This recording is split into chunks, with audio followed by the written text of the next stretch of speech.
Good morning, Liz. Good morning, Happy Don. happy Monday after Thanksgiving. Yes, yes, and Cyber Monday, and yes, Oh, and everything. now is a time when people are going to do a lot of buying.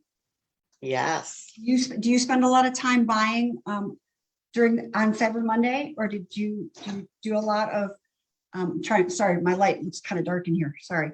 Uh, so you don't do a lot of shopping on Cyber Monday? Did you do a lot of Black No, Friday actually, shopping? there's a couple research articles out there that historically speaking, you actually save money waiting until after Black Friday and Cyber Monday and everything.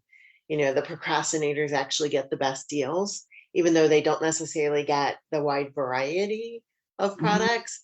But with this year, with potentially everything being out at sea, who knows, right? So Right. maybe the Black Friday and the Cyber Monday people might get the best deals and the best variety of products. But, our family talked this year and we said, I don't want any more clutter in the house. Let's do experiences. So we're going local with experiences for the holidays. Oh, very cool. And it's so Yeah. important to shop local. That's one of the big things I noticed. So I up in Montgomery, Ohio, which is right, it's part of Cincinnati. They always do this bingo. So if you shop at the different stores, you get to mark your card, and then somebody's always giving away a gift for like, or your name gets drawn out of a hat or something. But a lot of people win prizes for What having a shopped great idea. on Black Friday. And I know I was up in Rock Island, Illinois, and everywhere I went, there were like all these signs for shopping local. So even within the mall, they opened up different like little stores, like stores that weren't rented, and they put local folks, like a whole lot of Oh, local folks into the yay. mall. It was really cool because I think that, when you have your own business, right, which is a lot of what we talk about, when you have your own business, you have to find some very unique and different ways to be able to market your products. It isn't like Yes. you just all of a sudden put everything up on Facebook and boom, everybody's buying, right? People buy what they know, they buy what they understand. It's got to be easy for them to find it. They That's have right. to, there's so many things about it when you start a new business. And as we just kind of jumped right in, but as part of the great resignation conversation, we're trying to provide tips and tools to folks who are thinking about making the big jump. And there's a lot of people that are making the big jump, right? There's just so Hmm. many people, and we want to make sure. So we're behind you. Yay, you go. If that's the thing that you want to do, we are here to support you, right? Because you're going to need some sort of a plan, a vision. You got to figure out, you know, what do you have to do to make it happen? And part of what we're doing here in these daily conversations is providing you with new and different ideas. Yeah, And so, Liz, we didn't introduce ourselves. You want to go we ahead and didn't. introduce us?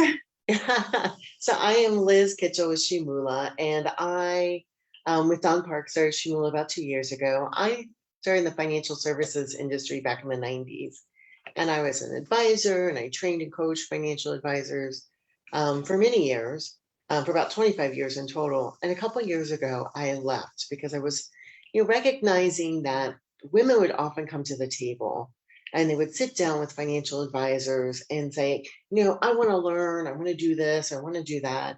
And a lot of times they would leave because research shows women like to be completely informed before they act sometimes. And that is no different when it comes to money. So these same women from the 90s and early 2000 are now in the range of 45 to 65. And they have the sense and this idea that they're running out of time and money to really do the things that they wanted to do, whether it's launch a new business, get a new vacation home, whatever it is. They feel like it's too late for me to plan for my retirement or do a couple other things. So they have to look at maybe some non-traditional ways, could be starting their own business or other things. And I'll let Dawn talk about some of this as well and take over where I left off. But we're committed to helping these women between the ages of 45 and 65 take a look at this and help them design that life that they're looking to really do. So they know they have enough time and money. So Right, Dawn. right. And obviously we help everyone, but Yep. Liz and I happen to be in that age range. And so we understand the mental piece that goes with being at a certain age and feeling like you're behind the 8 ball. But everything we do is really great for kids right out of college and up until your 40s. In fact, my daughter and I, who's 22, we talk about these kinds of things all the time. Some of it sticks, some of it doesn't. Sometimes you got to let people have to do their own thing, and then they reach a point where they want some support. So that's what we do. And I come from a very different direction than Liz. I have built big businesses for years, worked inside of corporations, worked in research institutions, building big teams and helping them get lots of money for big projects. And somewhere along the line, I didn't do it for myself and had to file bankruptcy after a divorce. It was between medical bills and some other situations. It was just a shock because I'd always had plenty of money. So I had to teach myself a lot of things around money, and not a lot of people wanted to talk to me because I didn't have a whole bunch of cash I could hand over to an advisor. So I had to figure things out on my own. In the process, I learned that I'm not the only one. So Liz was talking about women who feeling stuck, frustrated. Now, is this all there is?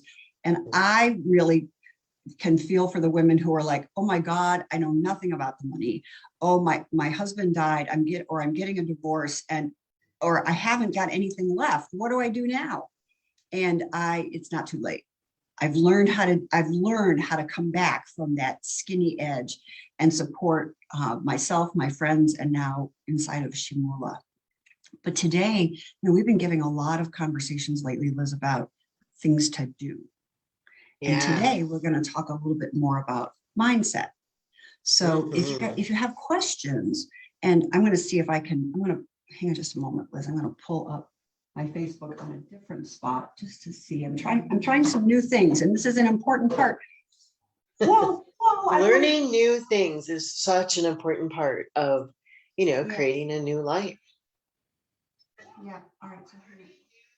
And that brings me to my next thing. I have been a Samsung or an Android user for 20 years. Right. And I am getting an iPhone. Yeah.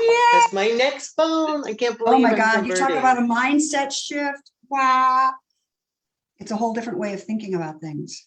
Right. And I remember loving Apple products when I was back in college, but I never embraced them because I was never, after college, the corporate world always seemed like, PC. Right, the IBM and the PC. And so I always loved the Android.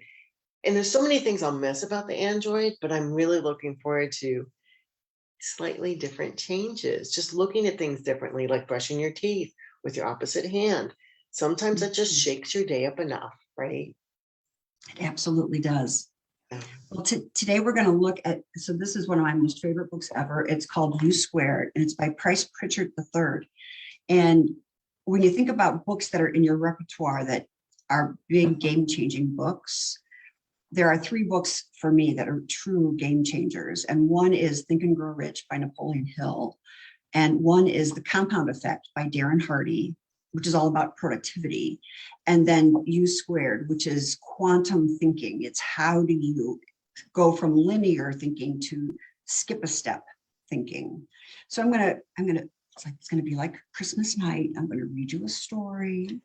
And but this is such an important story. And and I think it's really important to share this idea if you're thinking about joining the Great Resignation, or really just anything you're up against in life. So it's also important to make sure that you understand the Great Resignation is not just about shaking your whole life up. It's about pre-planning, deciding what it is that is important to you and taking steps toward that.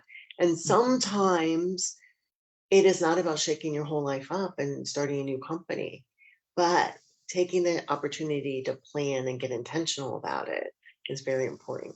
So right. And it could be there's just after we'll talk about some things we've been thinking about after I read you this really great story. Okay. So it's a true story. I'm sitting in a quiet room at the Millcroft Inn, a peaceful little place hidden back among the pine trees about an hour out of Toronto. It's just past noon, late July, and I'm listening to the desperate sounds of a life or death struggle going on a few feet away. There's a small fly burning out the last of its short life's energy in a futile attempt to fly through the glass of the window pane. The winding wings tell the poignant story of the fly's strategy. Try harder. But it's not working. The frenzied effort offers no hope for survival. Ironically, the struggle is part of the trap. It's impossible for the fly to try harder, to try hard enough to succeed at breaking through the glass. Nevertheless, this little insect has staked its life on reaching its goal through raw effort and determination. The fly is doomed. It will die there on the windowsill. Across the room, 10 steps away, the door is open. 10 seconds of flying time, and this small creature could reach the outside world that it seeks. With only a fraction of the effort now being wasted, it could be free of this self-imposed trap. The breakthrough possibility is there. It would be so easy. Why doesn't the fly try another approach, something dramatically different? How did it get so locked in on the idea that this particular route and determined effort offer the most promise for success? What logic is there in continuing until death to seek a breakthrough with more of the same? No doubt this approach makes sense to the fly. Regrettably, it's an idea that will kill. Trying harder isn't necessarily the solution to achieving more. It may not offer any real promise for getting what you want out of life. Sometimes, in fact, it's a big part of the problem. If you stake your hopes for a breakthrough on trying harder than ever, you may kill your chances for success. Mm-hmm. I think about this so often when I think about how the world, we've talked about, I'm a right brain person living in a left brain world. Right. And quite often, I think a lot of people like me, when we are trying hard to fit in, we wind up getting ourselves on a path like that because everybody seems to think that's the path. And then we work so hard, right? We stay committed. Don't quit. Don't stop. Think of all the things that'll happen. Just kind of an interesting concept to think about. What happens if you could just move? What happens if this is your view, you just shift your view a little bit differently, right? What are you left with, Liz, when you hear that story? Like, and when you think about some of our clients. Well, I think a lot of times, especially when somebody leaves the corporate world and goes out on their own, right? There's going to be that inner dialogue of things that they heard in the corporate world that work. You just need to do it harder, like push against the glass harder, because the goal is right on the other side of the glass. But that's not always the case, right? And you and I both know that. And then other times too, with regard to leaving a corporation, sometimes you see, you've got this big corporation behind you, and there's lots of people that help every step of the way, whether it's sales, it's marketing, it's operations. So there is also this name. So it's not like it's just you out there. It's you and this company. You're representing the company. But when you go out on your own, it's also, it's just you. My cat is joining the conversation, so I'm gonna make sure she doesn't. Pumpkin's always welcome, for sure. She is part of the conversation. But sometimes it's really important to stop and pause and get clarity on. We always talk about what's the vision, what's the roadmap, and then the mindset and how much is enough to get there, right? And then how do you make that work? But a lot of times people don't stop and pause enough to realize, what is the goal of where I'm heading? What's that vision look like? What would success look like? And then what are the roadmaps to get there? And they just do the things they know how to do, but they only know how to do certain things, right? And there are those things that are going to get to a certain behavior. Well, it's interesting. I was so in my drive home yesterday from I was in Rock Island visiting my daughter, which is about a 6.5-hour drive if you never have to go to the bathroom. And then it's about a 7-hour drive when you're taking breaks and getting something to eat and things. And I'm always listening to different kinds of YouTube videos on the radio. I don't watch them. I just listen. Anyway, I was listening to Pritchett, and he has his 4 steps to quantum thinking. So quantum thinking means it's about not taking the linear path. And some people need a linear path to get them started, right? It's like people are like, okay, now I'm going to do this. Now where do I start? So a linear path can get you moving forward. But he said, really, the biggest key is to have what he calls it, we call it a North Star, but it's like a guidepost. It's that place out there. You have to have a vision of where you want to go. And it's a vision that's, it's quantitative and qualitative. You have to feel it, experience it, right? It's a vision that is almost like it's in your DNA, right? And then you have to have a bit of a roadmap. But he said the big thing that you need to do is you shouldn't have more than 2 or 3 goals, because otherwise you're spreading your energy in too many places. You just can't keep up with everything. Then you need to take time each day. And he says 12 minutes twice a day at a minimum. Now, I don't know where sometimes, Abraham Hicks says 64 seconds continuous. Right. Everybody's got a number, but the point being twice a day. Dispenza 3 minutes. Yeah. As long as you're completely connected and aligned. Right. And that's hard to do sometimes, right? It's like, okay, well, there was a noise during my meditation or whatever. But what he said is you need to say your goals out loud, have a visual of them, and run your finger along the visual. So you're thinking it, you're speaking it, and then you've got the physical. So it's really, Harv Eker talks about that, having it in all parts of your body, right? Yes.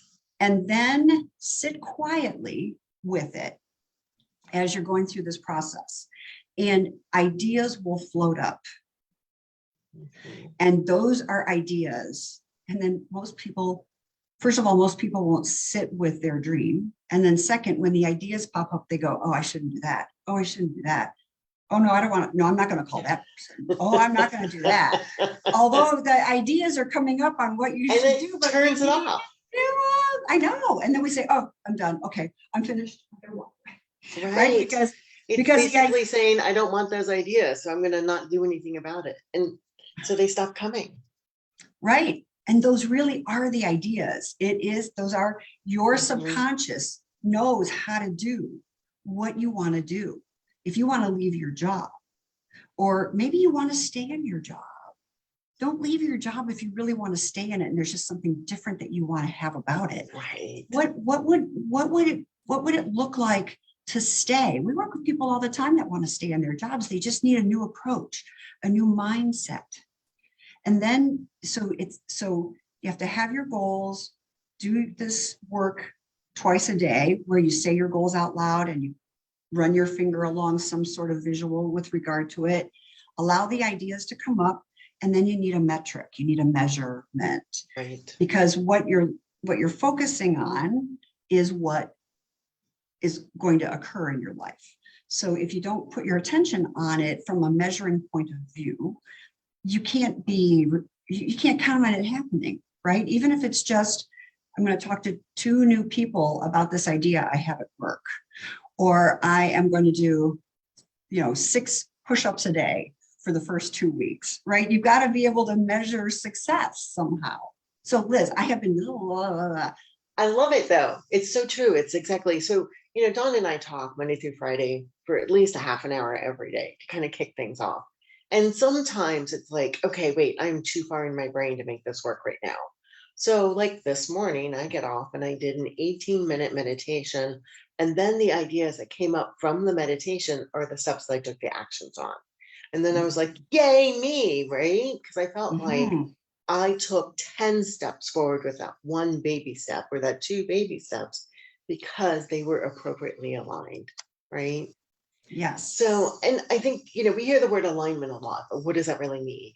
Esther Hicks talks about, the quantum leaps that come with alignment.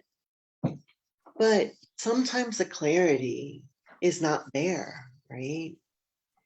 So the clarity might be, I need so much income, but then why do you need the income? What would that provide for you? What would that provide in your life? and then drill down on some of those details and some of the clarity. So the vision work of what you're creating is really important. So you know when it happens, and you know when the images that you see or the intuitive hits that you get, that this is the next step. You're like, oh my God, that's it. And you Right. just know it. And then you take the step towards it. And that Mhm. gives some kind of reinforcement and validation that you're listening. So you get more of them. Right.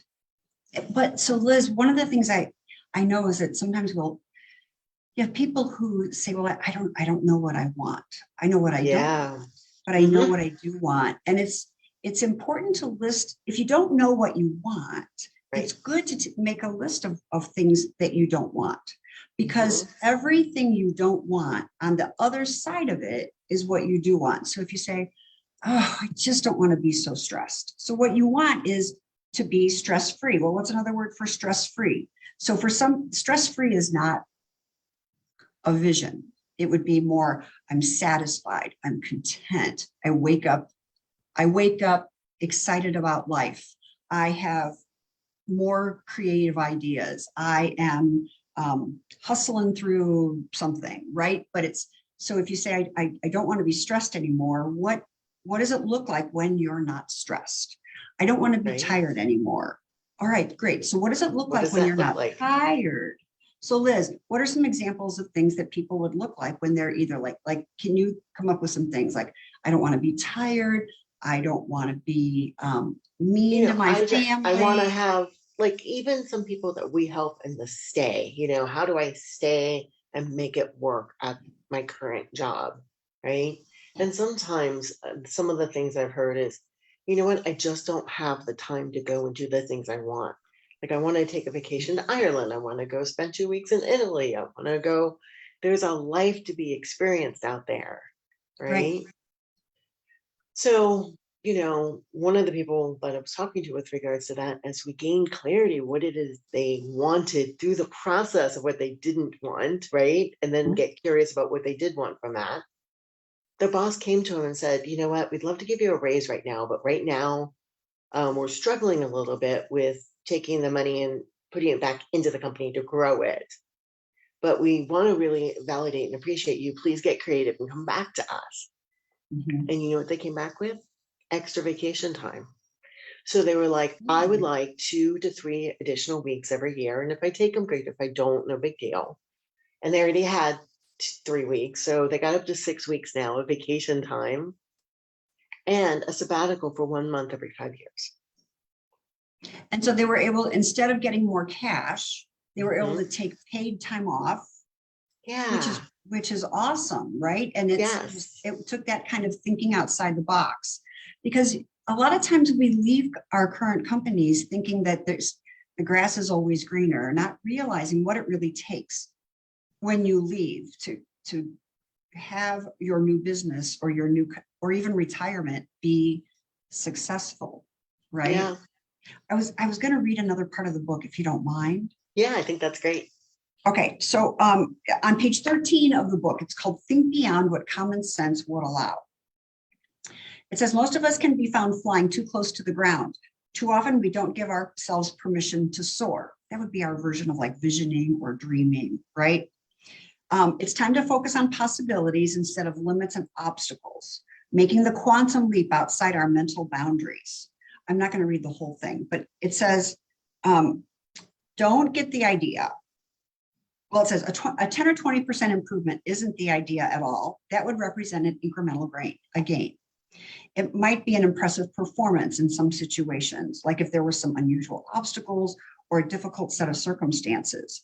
But while such a goal is challenging, it's not a quantum leap, right? It's about, a quantum leap is about skipping steps. So it's not about one more conversation with your boss. It's about offering something new and off the charts to make the world work. People probably weren't thinking about, oh, let me give you some extra vacation time. That probably wasn't even on their radar screen, the No. boss's Right. radar screen, right? So by definition, a quantum leap is rather astounding and certainly unconventional. but don't, I think this is really important, these next couple of lines. Don't get the idea that absolutely anything you can think of is possible. It isn't. But in some areas of your life, what lies within your reach is enough to stagger the mind. You can double your level of success, triple it. Far beyond that, you can leverage up your performance to the second, third, or fourth power or beyond. True, there are limits, but you don't need to worry about them. Your real limits are far beyond your artificial mental boundaries. So he's saying there that it's not that if we just expand our own mental beliefs, right? Yeah. The stuff that's hanging around, there's some cool stuff you could do. And it's not about like shaking up the whole world. It's just shaking up your brain, right? The real limits won't box you in, but the false ones you're carrying around in your mind are a self-imposed prison. So let me say that again. The false beliefs, the false limits you're carrying around in your mind are a self-imposed prison, kind of like the fly, right? I have to do it this way. I can only do it this way. I have to go through the wall. So how do you break out of that prison or that jail? It's through surrender. You have to forfeit some of your old beliefs and sacrifice some of those sensible thinking patterns. So-called common sense can be a curse that puts a ceiling on how far you reach or how high you fly. U squared, the quantum leap strategy, is based on uncommon sense. So one of the things that strikes me here is that people, it's November 29th, right? And people are ready for a change, right? We know they're ready for a change. And people are scared. We've got more COVID showing up all over the country, right? You might get stuck working back at home and not being satisfied. All the kids might wind up being back here because of school, right? There's a lot of schools closing around the country. I know. But what are, and people kind of put themselves on hold for the holidays. I'll wait, I'll deal with this in January. I'll deal with this after I pay the bills off from Christmas. I'll deal with these things that are important for me to change after I get all the kids back at school, right? I'll wait. I'm going to postpone. Now, the question becomes, how many times have you said that to yourself? And I know I say it sometimes, and I've been saying it around my swimming. And I finally said, okay, I need some support. And I contacted one of the people on the swim team and I said, I need to know you're going to be there because that will get my butt out of bed so I can be in the car at 5:30 in the morning so I can be in the water by 6, right? But I could see I was going to wait. I'm going to wait to get back in the water. I'm going to wait to get back in shape. And for me, it was a quantum leap to call Polly and say, I need support. Yeah. To have my own dream come true, right? About having a body that works until I'm 120. But a lot of people are going to wait. Right. They're going to wait, and you shouldn't wait, right? What a better gift to yourself than to do this now at a beautiful time to get clarity in case you have no choice and changes do come. Right. Get the clarity before the choice is no longer yours. Right. And you may not even know what clarity looks like, but you could take a step, right? Some people think, oh, I really want to live in the woods. Okay, so I've lived in the woods, and then I found out about all the freaking mosquitoes and the snakes, and I was like, maybe I don't want to live in the woods. And I'm really glad I didn't buy $1 million home to live in the woods, right? I experimented. I tried some things out so I could really learn what I wanted. So you may not have all the clarity in the moment, right? You're going to have to, as Liz says, you're going to shimmy your way into it, but you've got to start somewhere. And right now, we really encourage people to take, if you know there's something that you need to do or want to do, don't wait. Really, January is going to come and you're going to have another reason to wait, right? And then you're going to be sad that you missed that. And then you're going to, whatever your list of excuses is, will just continue to grow. Right. And then you won't ever make the change. What are you thinking there, Liz? I want to say amen, hallelujah, all of those things, right? Yeah. Because it's really about, we talk about, and some of our other stuff, when we talk about gift buying and how to align money in the 5 languages of love, this is really doing it for yourself. Mhm. This is aligning your love language to you in the Right. time of year of gift giving, right? What a better gift to give yourself than Yeah. this planning opportunity of creating intentionally your life. Yep. And be it, I've got 10 more years left to work and I want a job that gets me there and gives me a lifestyle job. Maybe that's it. Maybe it's launching a company. Maybe it's earning more money to have the retirement you want, but start living some of that retirement now before you even retire. Right. People put that off until they retire, and it doesn't have to be. So, we're here. We do this. And I love what Dawn said about shimmying, because that's really what it comes down to.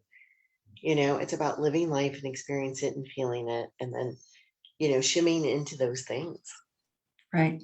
Because you don't Well, have Liz, all it's clarity at 11:30. once. It's 11:33. We are way Wow. over our regular time. So Yeah. we have some courses that we really want you guys to know about. Liz and I do personal coaching on your dream or on your financial successes. We'll put all of that into the chat, and we will be back again tomorrow. And we have some more great conversations to be had with you. But thank you, Liz, for being here again with me today. Absolutely. All right. See you next time. Bye-bye.